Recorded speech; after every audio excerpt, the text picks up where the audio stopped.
We've got the Honda HRV and the Mazda CX-30 in our comparison. The fastest growing segment in the auto industry is the subcompact crossover. So we've got a couple going head to head. Welcome to the Motormouth YouTube channel. I'm Zach. I'm Andrea. And if you like these comparisons, we do them every week. It would be cool if you could subscribe. So let's get into it. The Honda HRV has a 2-liter 4-cylinder matched to a CVT, 158 horsepower and 138 pound-feet of torque. Front-wheel drive and all-wheel drive options are available. The CX-30 has a 2.5-liter 4-cylinder with a 6-speed automatic transmission, 186 horsepower and 186 pound-feet of torque. There's an available turbocharged variant of this engine with 227 horsepower and 310 pound-feet of torque if you use regular fuel. If you put in premium gas, you get 250 horsepower and 320 pound-feet of torque. In Canada, a 2-liter 4-cylinder option is standard on the base model.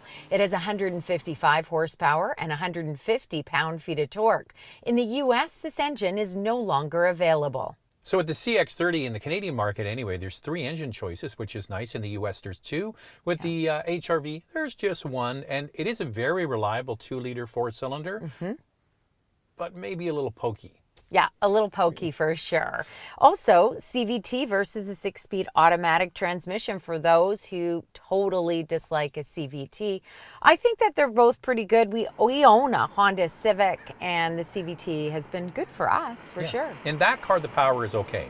In this larger HRV, not totally sold. You know, the CX-30, that 2-liter 4-cylinder engine that's no longer available in the US, actually has more torque than the HRV. That's what you need, torque. The HRV offers a comfortable drive, and it's easy to maneuver in and out of city traffic. It offers 7 inches of ground clearance, which is less than the CX-30 at 8 inches. For city driving, the HRV's power is sufficient, but when accelerating quickly or passing on the highway, it feels a bit sluggish and the cabin does get louder. The HRV's available real-time all-wheel drive with intelligent control has been retuned to send more engine torque to the rear wheels when things get slippery. And Honda has added hill descent control for more control on steep, slippery declines. In Canada, blind spot monitoring and rear cross-traffic alert are standard, and in the US, these features are available one up from the base model. The CX-30 is based on the Mazda 3, and it's a nimble, athletic platform. It's engaging and fun to drive. We really like the spirited driving dynamics, especially if you get the turbo engine. It makes this one of the quickest SUVs in this class. The steering is sharp, the turning radius is excellent, it hugs the corners, it's a comfortable drive, and it makes a great daily driver. Every CX-30 now comes standard with all-wheel drive with off-road traction assist. In Canada, blind spot monitoring and rear cross-traffic alert are standard, but in the US, they are available one up from the base model. The CX-30 shines when it comes to handling. There is no doubt about it. I feel that it is the best handling SUV in this subcompact class. It's interesting because the CX-30 has a torsion beam rear suspension. So that means both wheels are connected through one axle. In the HRV and most other crossovers in this class, the wheels are independent. That's what they call independent rear suspension. Typically provides better handling, and the HRV does handle well.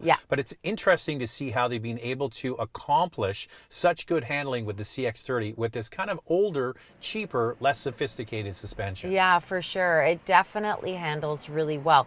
And you're right about the HRV.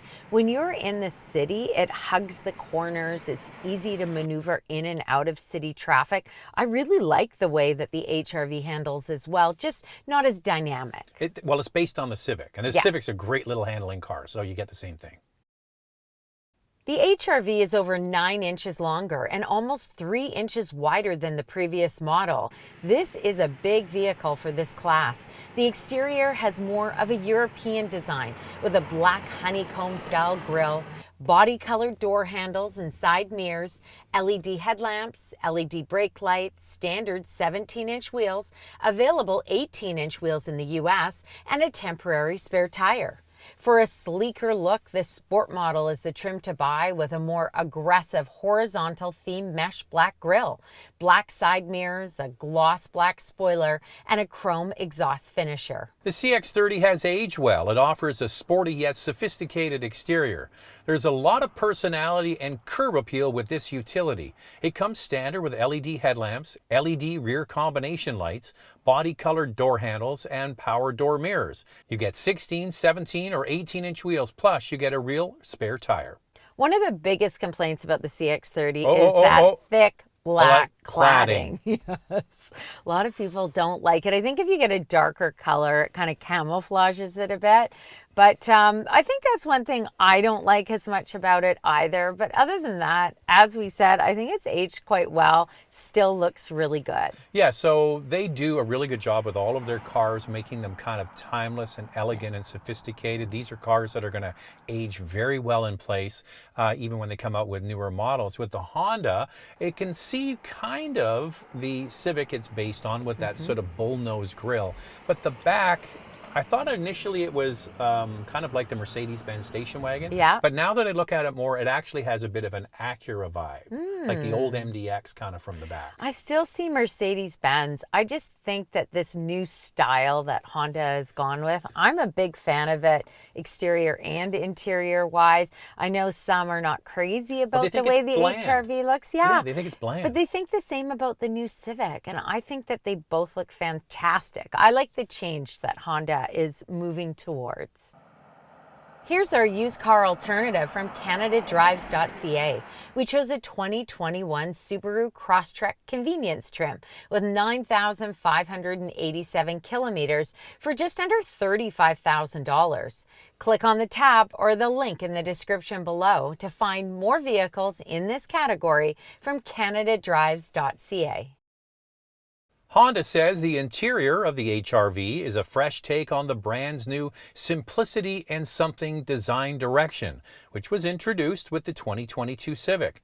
The outward visibility has improved, creating more open cabin space with a striking honeycomb mesh accent that stretches across the door and incorporates the air vents. The HRV center console is curved and upholstered with French stitching, and it has a clever pass-through complete with USB charging ports right next to where you're going to store your phone. Standard features include a 7-inch touchscreen, a 7-inch driver display, wired Apple CarPlay and Android Auto, a manual driver and passenger seat, and heated front seats. Available features on the higher trims include wireless Apple CarPlay and Android Auto, a moonroof, heated steering wheel, a 9-inch touchscreen with navigation, wireless charger, leather-trimmed upholstery, and an 8-speaker audio system plus a moonroof. In the back, the HRV does not have an armrest, and there are no cup holders, but you will find bottle holders in the door. The CX-30 has a sophisticated interior with plenty of soft materials and very little hard plastic. Standard features include an 8.8-inch display with Mazda Connect. The screen is controlled with the center console dial, a 7-inch LCD meter display, Apple CarPlay and Android Auto, an 8-speaker audio system, available Bose system, black cloth upholstery, available leatherette and leather, heated front seats, a manual driver and passenger seat, plus a heated steering wheel. Other available features include a moonroof, a wireless charger, and navigation. A few features the CX-30 has that the HRV doesn't includes an available power tailgate, driver seat memory, and a power driver's seat. In the US, a power driver's seat is available on the HRV top trim. 3 features the HRV and CX-30 are missing are ventilated front seats, heated rear seats, and a panoramic sunroof. The Kia Seltos, for example, has all 3 features available.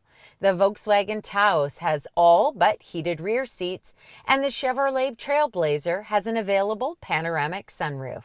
So Honda with their new dashboard, I really like it. We saw it in the Civic last year. It's in this new HRV. It looks very good. Everything's close at hand. I like the honeycomb vents. I think it's really cool. They spent all the money here and they stopped just before they went in the back seat. Who sells a car without an armrest and cup holders in the back seat? It's 2022 Honda. You know what? And wait till you get to the price. My goodness, they charge a lot for this thing. Well, what I don't get is who made the decision? Who said, you know what? We're just going to leave an armrest out and we don't need cup holders. You can find them in the door. But how do you put a coffee in the door?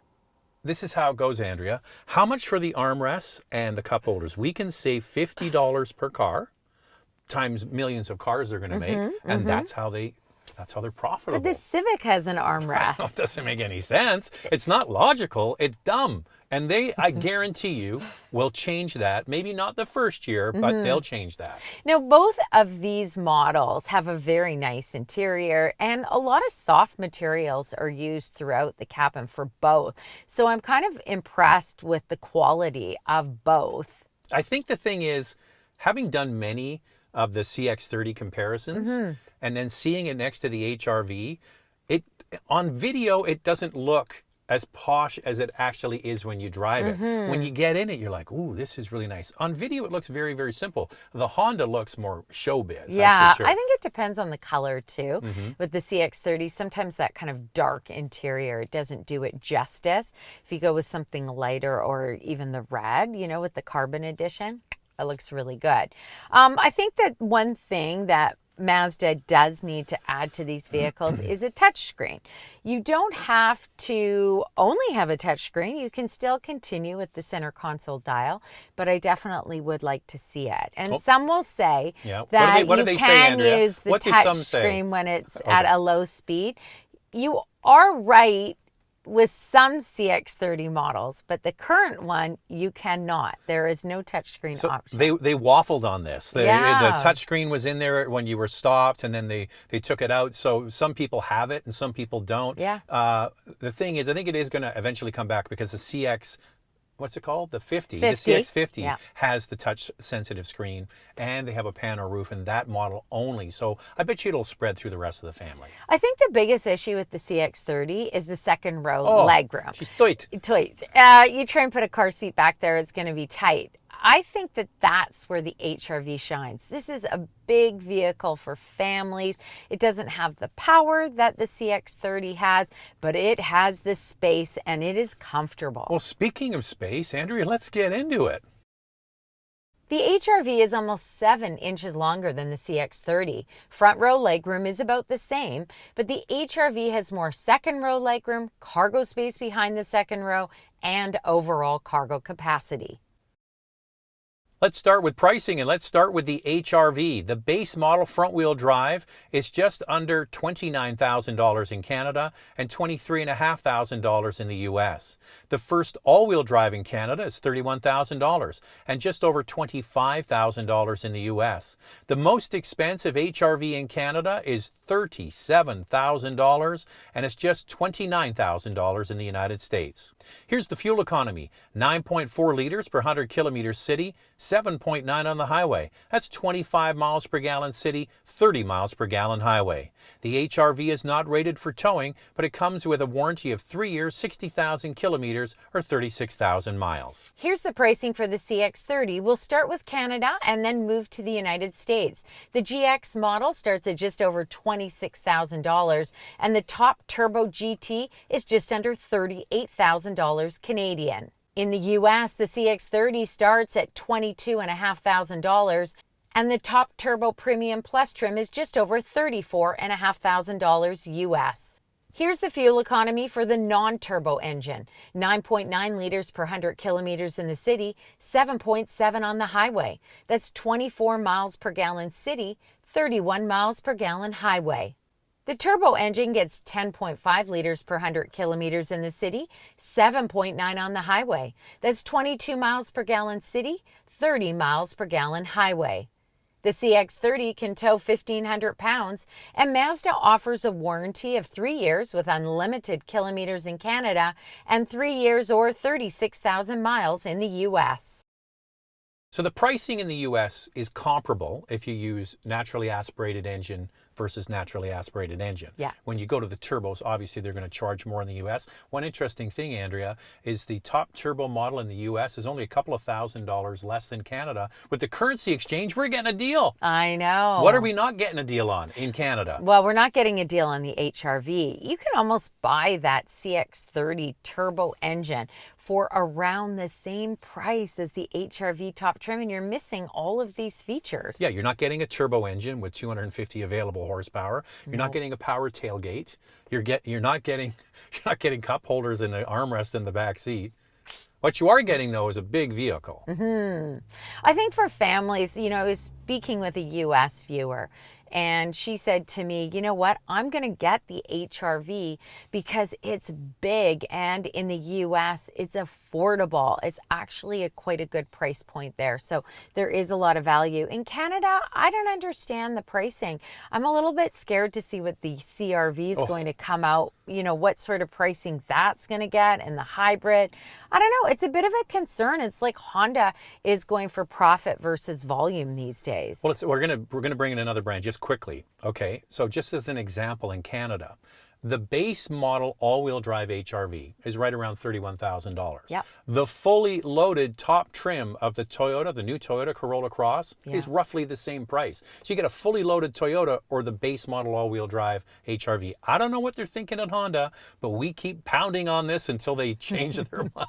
Well, I mean, the problem with the HRV in Canada is actually crossing over into the compact crossover category. You can get a RAV4 hybrid for around, for actually less than the top trim of the HRV. So there's something not quite right there. Now, some will say, but Andrea, you can't get a hybrid RAV4 and you can get an HRV gas model. You make a good point. Well, right now you can. Yeah. Well, you can get one because you're overcharging.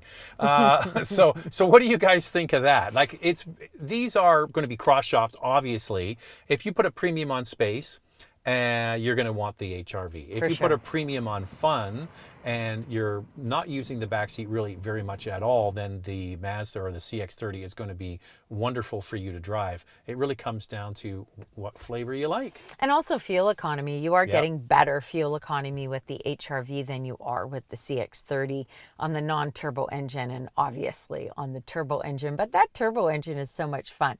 I mean, if I'm driving that, which is the one I love of the CX-30, I am not saving on fuel. I can assure you that. Well, we had it recently, the car we're showing you in the video, we had it recently, and old Leadfoot Lenny over here pounded on it and didn't get good gas mileage at all. But the HRV in real world testing, we have a Civic, as we mentioned, was not getting good fuel economy either. No. So there you go. All right, I think we're all done here. What do they need to do, Andrea? You've got to subscribe. Hit that notification bell. You'll be notified when all of our reviews drop, and then you can watch them. And make sure to follow on Instagram. It's Motormouth_Andrea to find out what's going on behind the scenes. And when will we see them next? We'll see you next week.